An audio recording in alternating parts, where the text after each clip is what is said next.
Hello, this is Bunny Sandals. I'm here with Rev Harry Carlson. We're doppelgangers in the revolution, which continues today at the Costco off of Auburn Boulevard in Sacramento. How you doing, Harry? You good? You feeling good? I think so. Feeling nice? You got your seatbelt on? Everything's safe? Yep. We can't have a revolution without seatbelts, so we have to regulate seatbelts to make sure that everyone gets to their destination safely and does not require more universal health care as a consequence of not wearing their seatbelts. So what's new, Harry? Not a lot. Most things are old. Most things. Tell you what. Yeah, it's been a really good day. We went to Red Lobster. And ate two different kinds. Yeah, rock lobster and Maine lobster. I was going to say cooked or uncooked. I don't know what would happen to me if I ate raw lobster on top of everything else. I think it would explode. No, but there's a slight different taste between the two lobsters, you know. Would I go left? Yeah, make a left. Left Auburn to Greenback? Yeah, I think that's the easiest. That's the quickest. Yeah. We could have picked daffodils and brought them to the cemetery. Which, I saw you were growing daffodils in the front. yeah, they're starting to come out. Is that what they're for? What? The daffodils in the garden, are those going to the cemetery? Oh, they can be. Sometimes I usually take some. She liked daffodils, so when they used to come out, it was so stormy they came out, but I haven't brought any yet, so I'll bring them in sometime. That's probably this weekend.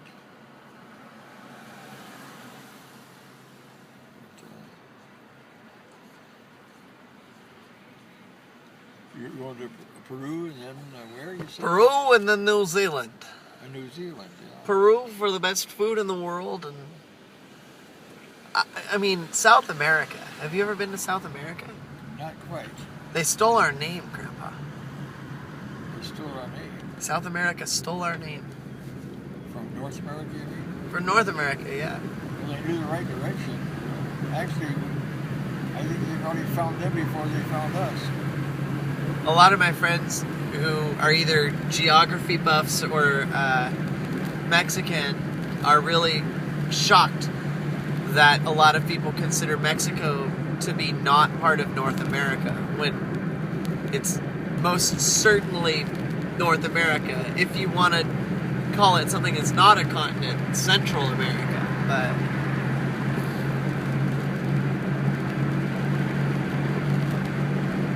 got sky and sun in Sacramento, which normally isn't a big deal, but lately it's kind of a big deal. It's like God's coming out and saying, just hang on a little longer, we're going to keep raining, but breathe and go outside now.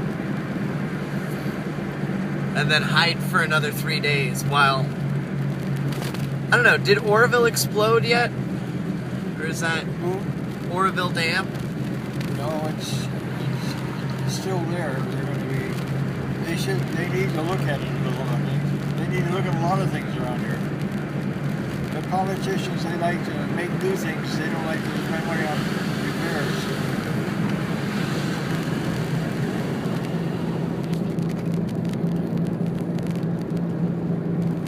Well, when there are problems, it's because we didn't deal with the issues. If I have a problem with the roof, it's because I didn't check it out earlier, probably. Most of our life is dealing with chaos. And we don't want to deal with chaos. We want to deal with nice things that just get along real fine. That's dreaming. Most of the counseling I had are with people who are having problems, either with their kids or themselves or their work or so on. It's always the disharmony is what the world is. And Christ brought the whole world is. We're like the Roman Empire. We're like any time. The people, we're always dealing with imperfection. And yet we want to pretend that we don't have to. Well, you can do all you want to. Trying to but every foist an order and a but you have to control start. Every into it. generation has to go through the same thing. How do I live in the world that we've come into? we're the one that made the chaos out of it. And to pretend that it shouldn't be that way doesn't stop it.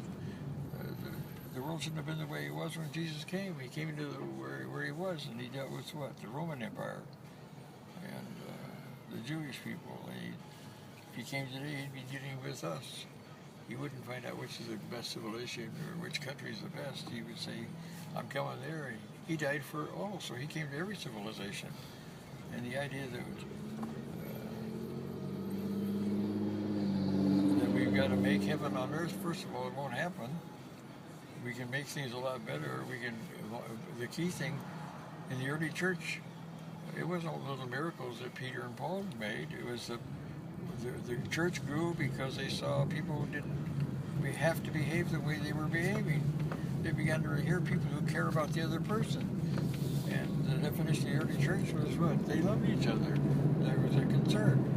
The trouble is, there's agape, we care about the other person, but there's also, in any relationship with you or me, or with the kids, with the marriage, it's nice to say you love each other, you agape, you're concerned about them, but usually another word for love in the Greek was phileo, Philadelphia, which is, I guess you could say, we also not only love each other, we like each other. You can learn to like somebody and get to know more about them.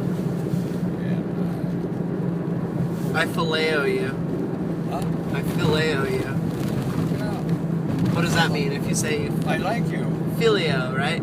Like Philip or Philadelphia. Philadelphia or philanthropist? Philanthropist, yeah, love of...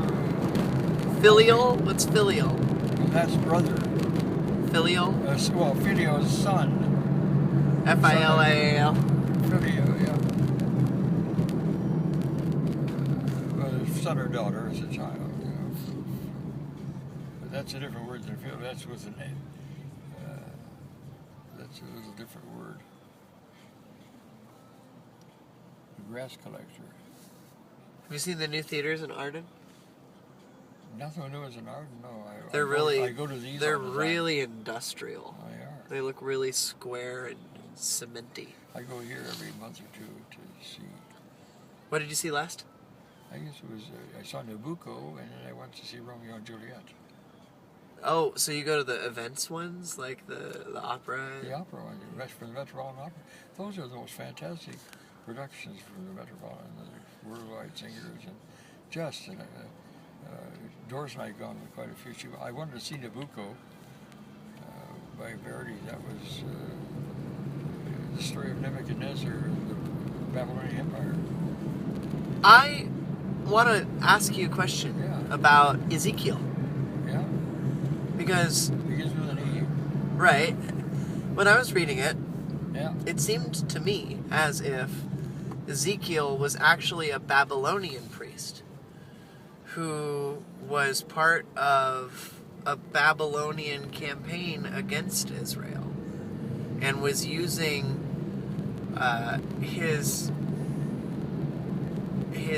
knowledge of the Israeli God to kind of help Israel cope with the fact that they were about to be annexed, and maybe became more intimate with the knowledge of, I don't know at that time whether he was in communion with Yahweh or Elohim, or if he believed those were monotheistically the same person at that time.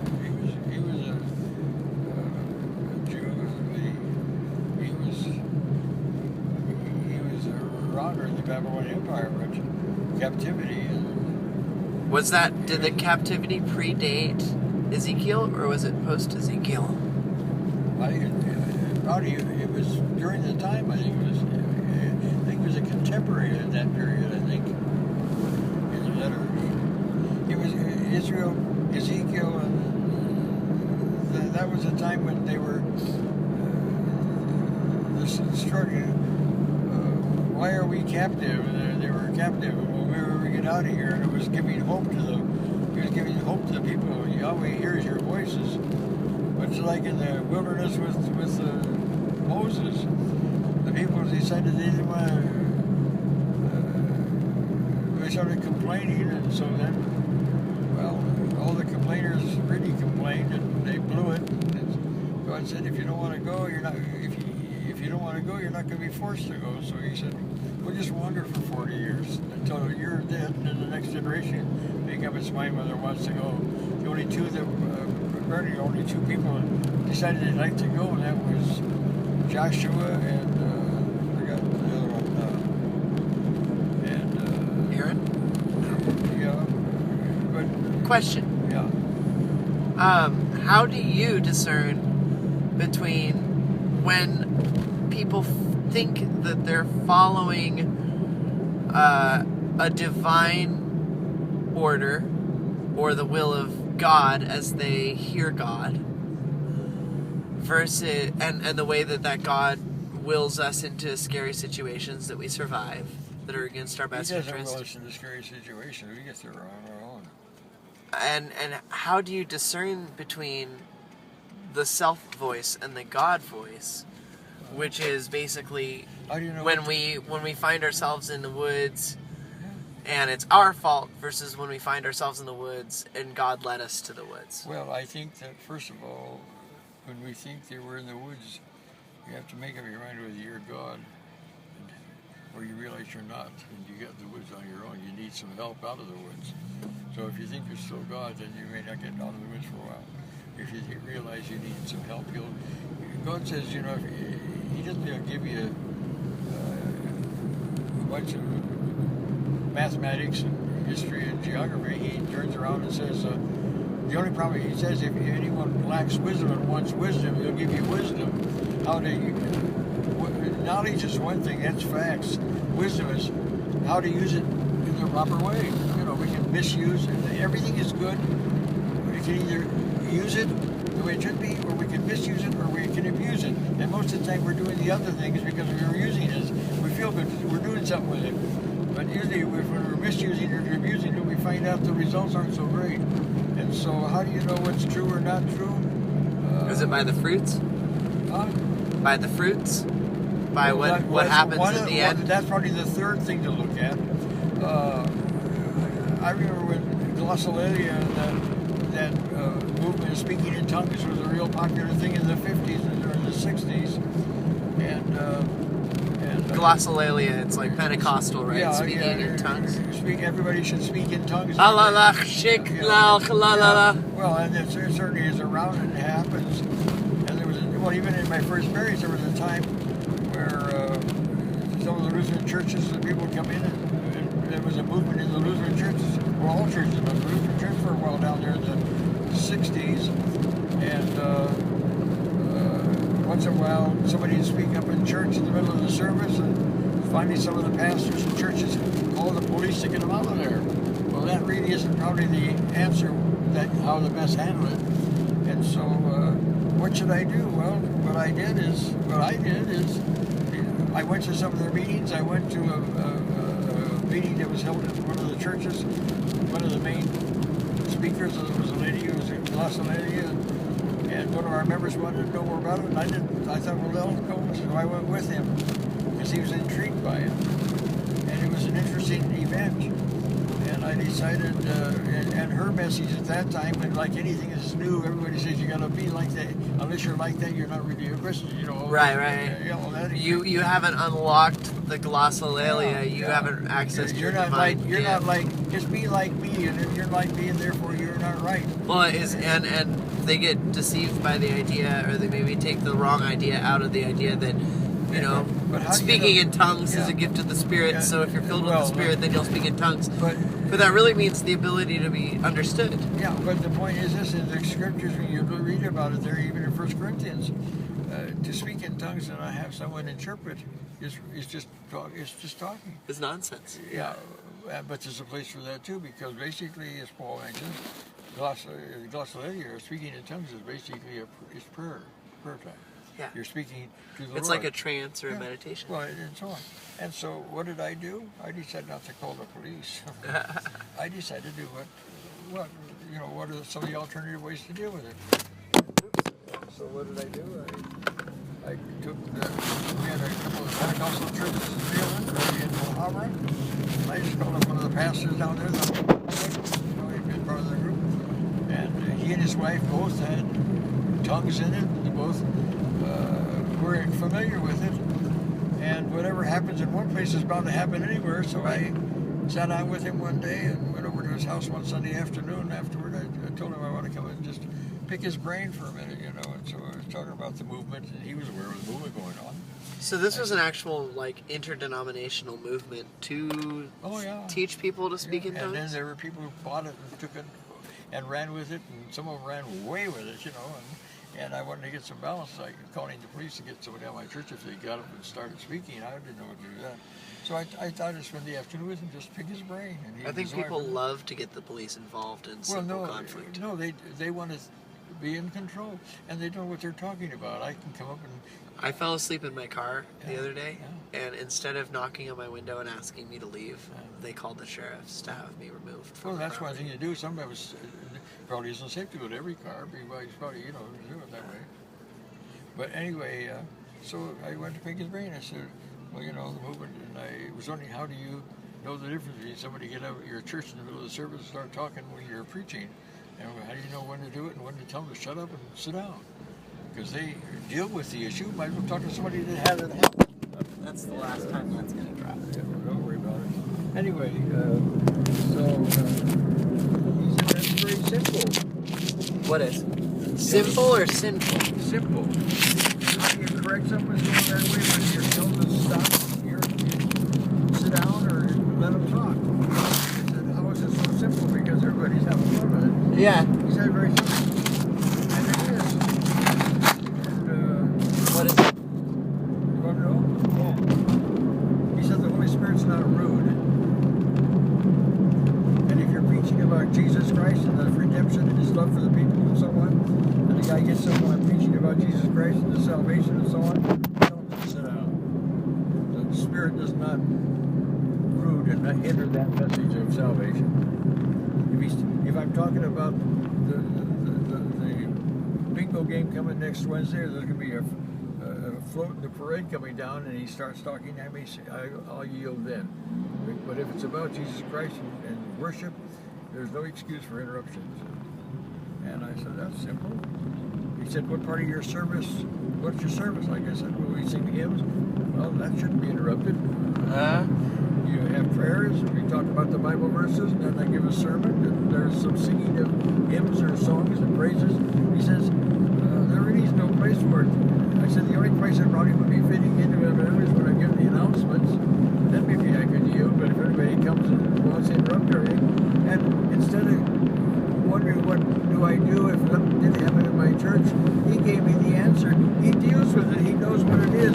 It's a lot simpler to do that than sit and come up with a bunch of stupid ideas.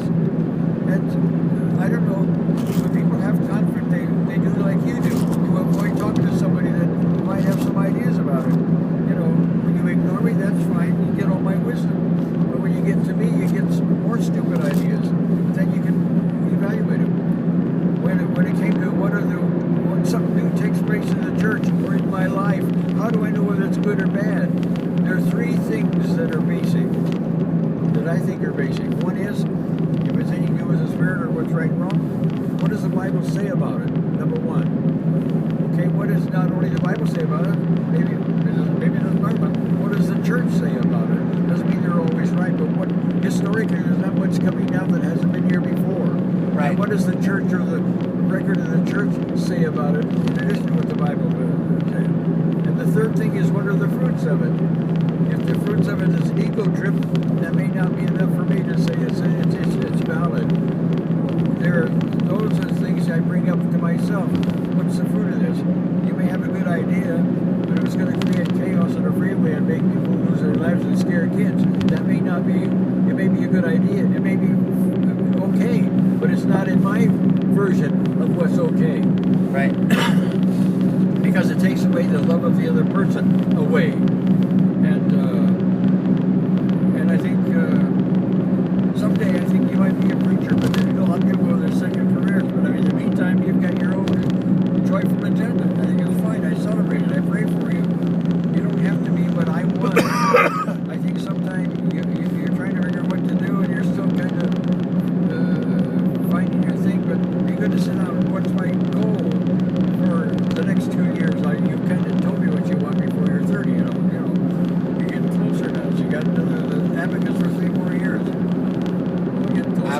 Did they say abacus for 3 more years? So you got an abacus, you get that one, you got 3 So, years. well, that's why I wanted to tell you. It's the gospel play that I'm writing. It's called Now Abacus. you got 27, you got 20, 29, 30. So that you're going to be, you got that out of your system. You're fighting it to 30 in 3 years. Who knows what you'll be or I'll be. The Lord leads you, but you allow him, but you don't change your commitment to what he has done and says is important. He didn't come just to save a few people. He came to save everyone, and that means the other person you're talking to. One of the men at the church brought up something the other day, and we were just bouncing off of me lunch yesterday. We got together and chatted. He talked about everything around you. You can't even talk to people in church or. Oh, I thought that was reading. You can't talk to people in church or people in the world without them arguing with you and fighting. I said, why? He said, why do we do that?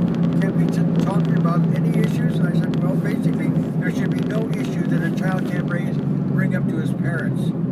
It's ridiculous. There should be no issue that the people in the church can't ask their pastor or the church. But too often we don't talk when we should talk until we're ready to aim at them and shoot them. Yeah. And that's where we are. And that's the way the world does operate, every single around us. And he said... People like to come from a place of power. He wants to know, I said, he's talked to Pastor Mullen and a couple others. And so he's talked to a lady that goes around in churches or in society, how to get communication going. And she came up with a good word.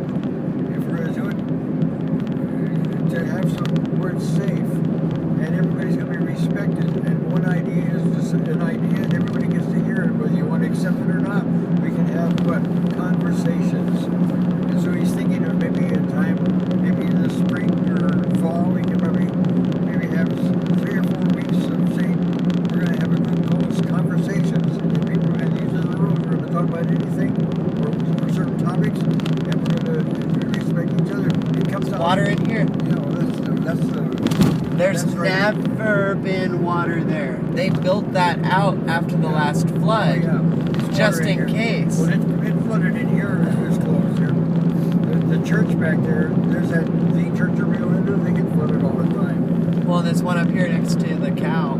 Yeah, we went down here yesterday to go to the doctor, and they closed off even the boulevard because they're on that low spot around it was flooded. The roads are all flooded. Well, I see blue sky under all this. Oh yeah, we get the cloud going over. There's hope tomorrow. I like to say Here we are. that my ability to promise things into the future is a lot like someone's ability to read the weather. The future and the weather, to me, are very similar. Yeah. I can say with some certainty in the next couple of days what the weather might be like. But if it gets farther out, I might not be in control of that. That's why we got all the smart lights. Everybody knows what's happening. We're going to be an ice age in about 10 years. Well, that's stupid. No, we're not going to be in an ice age because we're leaving an ice age. That was in 1970. The world is warming because we're leaving out of the last ice age. We might start to enter an ice age cycle, but the amount of stuff we do to it, we get it pretty all we want here. If the moisture, just think of the tons of water up in that sky the last couple of weeks. Tonnage, yeah. We've had almost 15, 20 inches of rain in the last 50 days.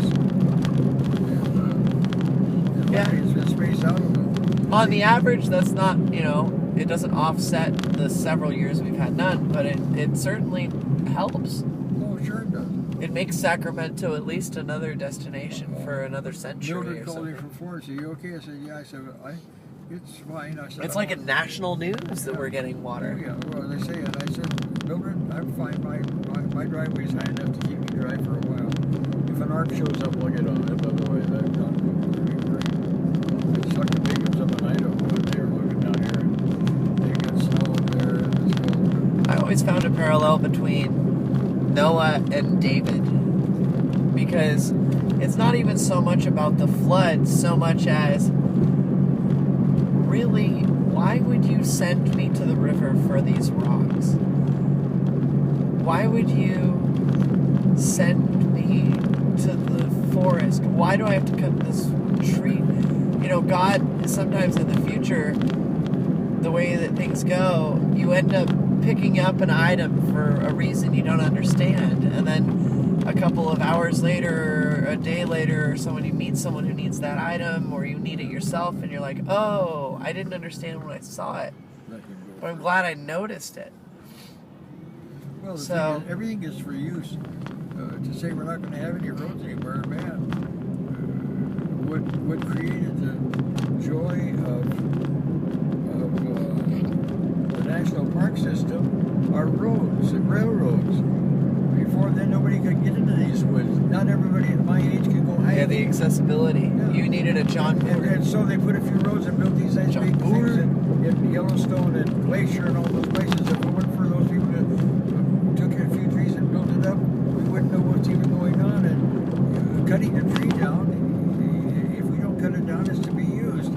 If we don't use it, pretty soon he sends a fire and burns them all down. I mean, the idea that a tree has to stand there forever doesn't last. It doesn't last forever. Part of our wisdom, though, comes in recognizing the role that carbon does play in our atmosphere, and knowing that we don't. It's like the wisdom of having a sword. Yeah.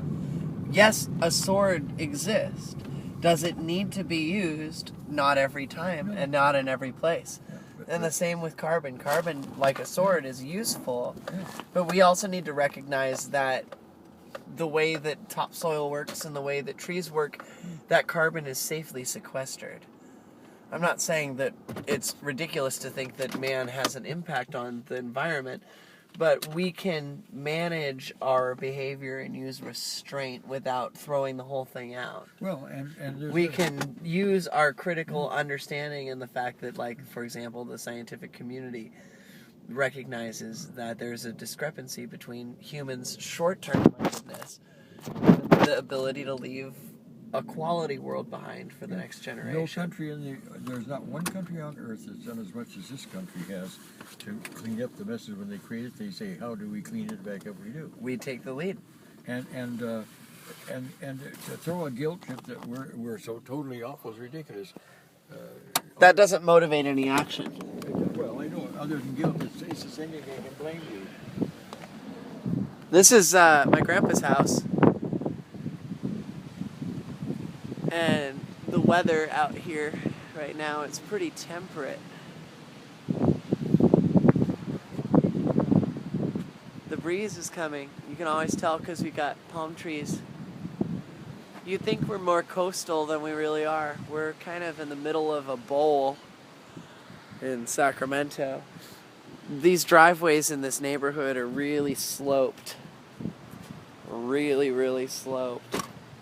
I'm gonna go check for mail. Yeah, go get my mail. I haven't been there for a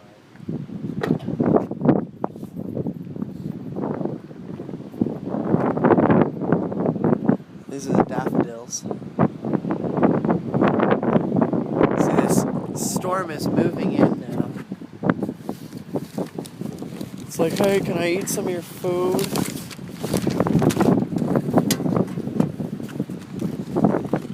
You ever been here? Has this ever happened to you? You ever gotten to an age where you stopped to try? That's me right now. I'm not trying for those. They're part of the universe now. You're gonna miss some coupons. What's that? Yeah. I'll assume those were the unlucky ones. Have you ever heard that metaphor of the parable of the boss who would throw away half of his resumes before even looking at them, saying he didn't want to hire an unlucky person? How terrible is that?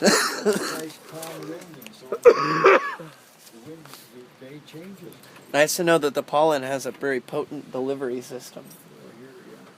This is the front yard. Oh, again, beautiful sky. My car goes around here like this. This fence was replaced with cherry blossoms. This bottle brush tree, our bush has been there a while. A lot of bees during school time. We used to wait for the bus right there.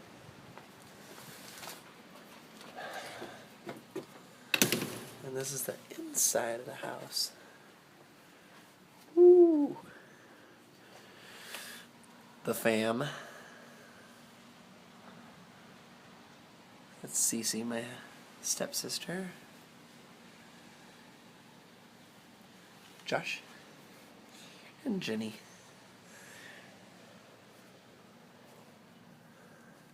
This is the main room with these peg-back chairs.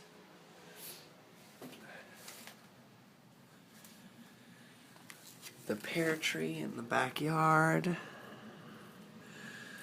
Barney's tracks, I think, are still here. We had a dog named Barney. He was a golden retriever. Bathroom.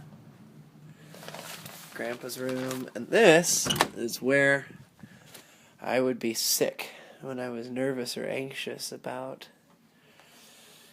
school and stuff related to school. This is my dad, us.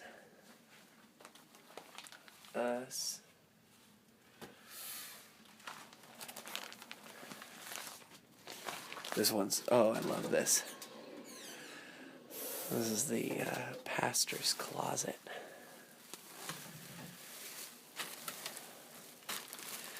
There's not as many uniforms anymore. But my grandpa is a substitute pastor.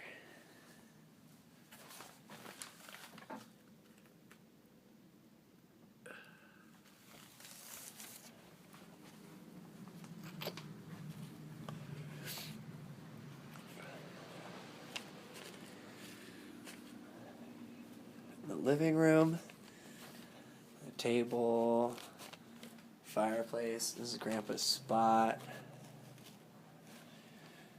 That's Grandma. That's Vi. And the last important thing, right here. Brianna used to play with this all the time. When you'd close the door, would make this noise. But I think the strings have some cobwebs over them.